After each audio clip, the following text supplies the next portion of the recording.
काय झालं एवढा लेट कॉल केलास? सगळं ठीक आहे ना? अगं नाही नाही, काहीच ठीक नाही आहे. का? काय झालं? अगं सांगतो सगळं. दरवाजा उघड की. माझ्या रूमचा दरवाजा? आत्ता? का? अगं तू उघड तर सांगतो.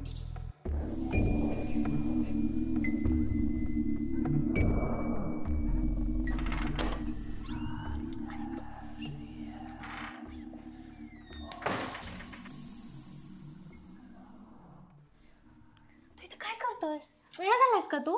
हा? दादानी जर बघितलं ना तर खूप मोठा घोळ होणार आहे. जातो आधी जा. अगं तू एवढं कशाला घाबरतीयस? अरे असं कसं बोलतो घाबरतो? माझ्या घरात तू आत्ता आलायस या टायमिंगला आणि मला म्हणतोस घाबरू नको. जा इथून तू आधी. अगं तुझ्या दादानेच बोलवलंय मुक्कामाला. काय बोलतोयस? हा असं कसं? सांगतो की तुला, हा. सगळं सांगतो. पण ऐक ना, त्याच्या आधी. बाई वेळ झालास का तू? अगं नाही, ऐक ना नाही. प्लीज, ऐक ना प्लीज.